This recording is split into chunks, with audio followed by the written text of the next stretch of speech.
I think I might need some vocalization for this mouth workout. I don't want to say the wrong thing and make it sound bad. What's up everyone, and it's your girl Jessa, and welcome back to my channel. Today I just want to talk about typical Filipino problems. I will be discussing the ones that I actually went through growing up. I grew up in the Philippines and came all the way here to the United States. So I'm going to be talking about friends and family comments, and even strangers' comments about Filipinos and being one. Actually, it's not a problem because it's not something bad. It's just the things that we encountered, I guess. Today, that's what we're going to talk about. Typical Filipino problems. Are you ready? Okay, so number one Filipino problems. Standard of beauty. Like my color, I know I kind of look light because I have a nice lighting right now, but I'm actually more of like a tan, bronze, brown color. And growing up in the Philippines, you get teased by being dark. For them, it's not something that is considered beautiful.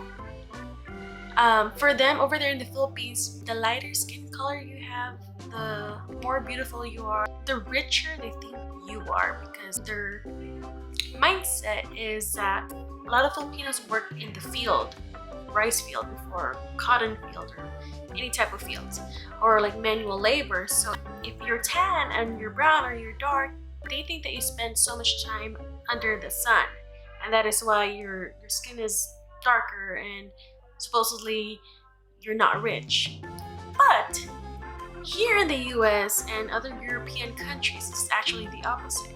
The tanner you are, the more they think that you're rich, because they think of it as if you have so much free time that you went on vacations every time, you're at the beach all the time, and other things you can do on a free time under the sun. And the lighter you are in the US means that you're more of a middle income family, I would say.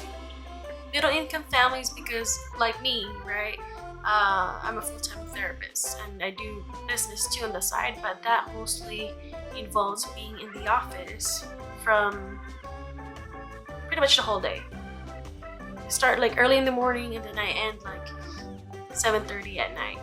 So all those times that you're under a roof, you don't have time to go to the beach and relax and breathe, because all you do is work for money and pay for the bills. That's what it means. That's one of the difference between US and Philippines standard of beauty.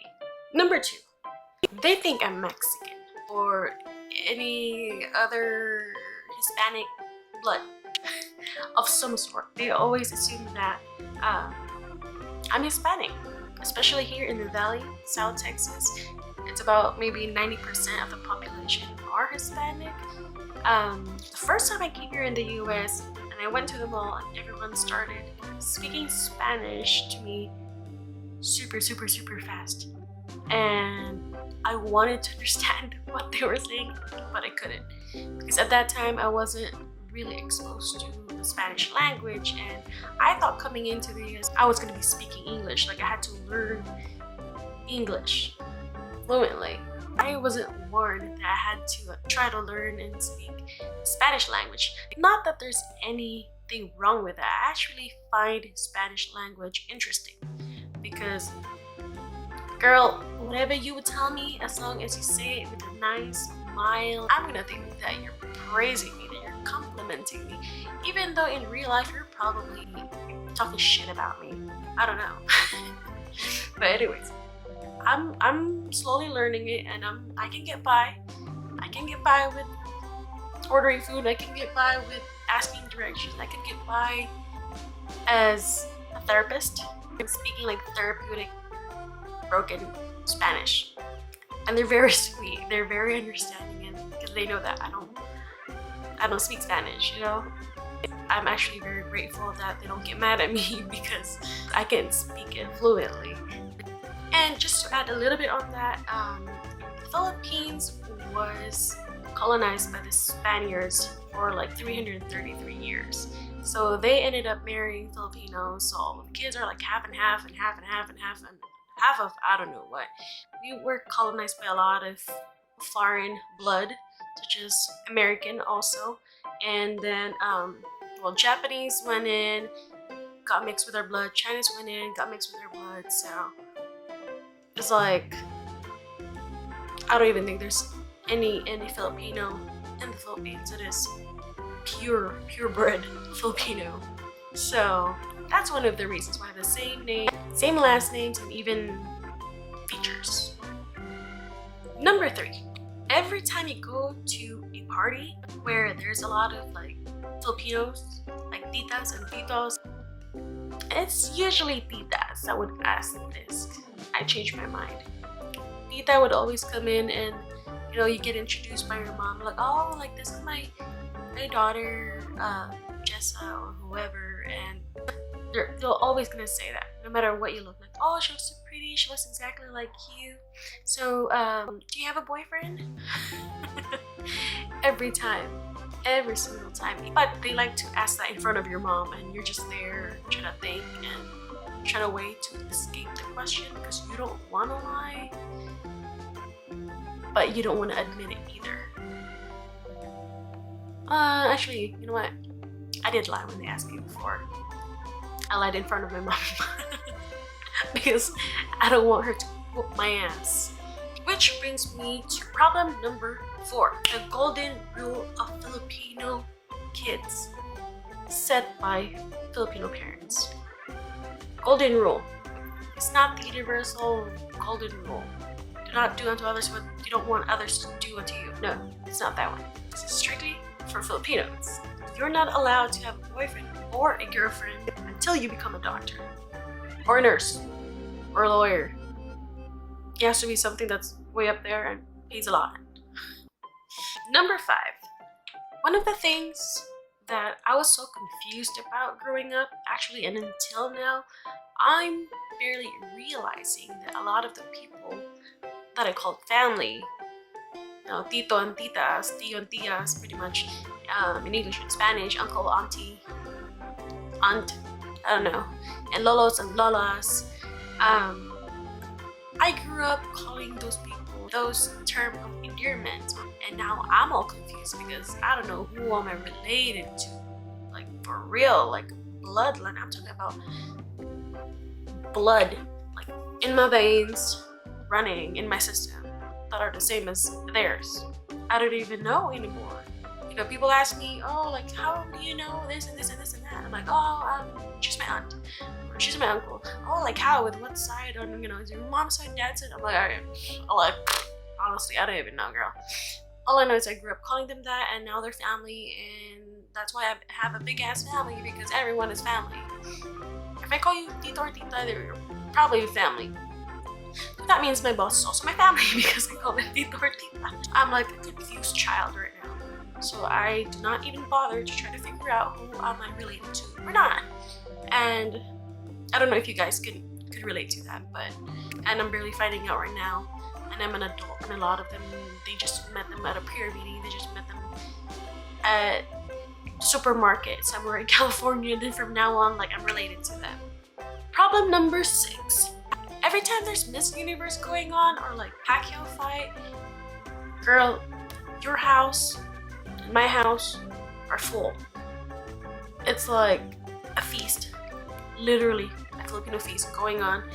Sometimes it's more food than an actual birthday party. So, we always have that. And I love Manny. He's such a good boxer, and Miss Universe, whoever represents the country, of course, I support them. But someone might hate me for this, but I don't really watch either of those, because I'm the type of person that I prefer to be out and about and not just in the house watching a screen. So a lot of people, we always have that everywhere, wherever you go. Like every time there's a Pacquiao fight or a Miss Universe, just like the one that had passed, Catriona Gray, Oh my god, yeah, she's beautiful. She's very, very gorgeous, and she's very smart. I love her. I didn't watch the pageant, but I do love her because she's smart. I've seen her in a couple of her interviews, and she knows how to speak. Like, she left all the other girls with, you know, their mouth hanging because she's like boom, boom, boom, boom, boom, boom, boom, boom, boom with all the questions. And she spoke in English too. To think that that's not even her primary language. So that's a plus. If they can't speak English, totally fine about that. Knowing how to speak English should not be one of the criteria on how to measure someone's intelligence. I like to go out during those times because you know what? That's like the lowest day of like crime rate. Because even the freaking criminals, robbers, I don't know what, they're at their houses watching boxing fighting or the Miss Universe. So I go out in the street and there's no one there, and I could freely be me and with my friends and be loud as much as we can because all the houses are loud because all of them are screaming and cheering for everyone else and whoever they're watching the TV. So that's like my perfect time for me to go out. Okay, so number 7 is pronunciation. Even I have problems with that, and I still, especially when I try to talk fast, I kind of mix my letters. So it's, I don't know if you guys know Joe Coy, but he had talked about this when he tried to imitate or impersonate his mom. The whole B, the letter B and V pronunciation gets all mixed up, and then the P and the F. An example, right? The one that he had said, someone got, you know, someone passed out, and a mom that was a nurse came in and said like, elevate the feet, but instead, don't hate me for this, but instead she said like, elevate the feet, elevate the feet. And then when the nurse didn't understand what he was saying, he's like, elevate fucking feet. And this is not to mock any Filipinos, because at one time, well, I'm lying, I didn't speak like that, but when I do try to speak English fast, I would mix it up, or I would pronounce it wrong, just because every time we speak English, our brain is constantly translating every single word. So guys, that's freaking hard. Try to do that every time. If you don't speak like fluent in English, you're translating every time. It's exhausting, guys. So leave them alone. If they speak it like that, leave them alone, because they speak more than one language. How many languages do you speak? Number 8, last but not the least, and I think even for me as a Filipino, this is like the most annoying thing for me. Because me and my mom would get in an argument about this all the time, because she gets so mad and frustrated that I don't do what she wants me to do. But because this is what she says, "Nak, kunin mo nga yung ano, yung doon sa parador, yung parang ano ba, yung binigay ni ano, yung ano nga, ano ba? Kunin mo na, ba't hindi ka nakikinig? Kunin mo na, yung ano nga, ano ba?" So, guys, I'm not talking minion right now. It's actually a word. When they say yung ano, it's like saying it in English, like, you know, something like that. Like, I don't understand that. Like, okay, you could be telling me, "Oh, Jessica, can you get this thing, you know, the one that does this," but, you know, like something like that. Like, get it from there, and then you be frustrated because I don't understand what you're saying, and that's why I can't do what you want. And I'm pretty sure I'm not the only one who says this, but most Filipinos have been through there. Whether you're a husband, a wife, you're a mother, a daughter, a son, a lolo, a lola. At one time in our lives, we actually did that. Where yung ano.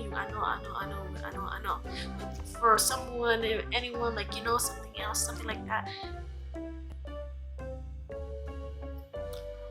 I don't know. I do not know. I'll probably end up giving you like, here, hanger, here, I'll give you this one, here, I'll give you headphones, I'll give you a bottle, I'll give you, I don't know, a freaking mirror, I'll give you, I don't know, freaking wall. I don't know. So, but I love my mom. It's normal mother and daughter arguments. It's normal. Don't be lying. You do that too. Me and my mom have a very good relationship. Like, we're like best friends. But at the same time, I still know that she's my mom. I still honor and respect the authority that she has over me. But, yeah, me and my mom are very open with each other. Okay, so that is it, you guys, for today, and I hope you learned more about my culture, being a Filipino. And if you haven't, please click the subscribe button below and click the bell button for more videos. Bye!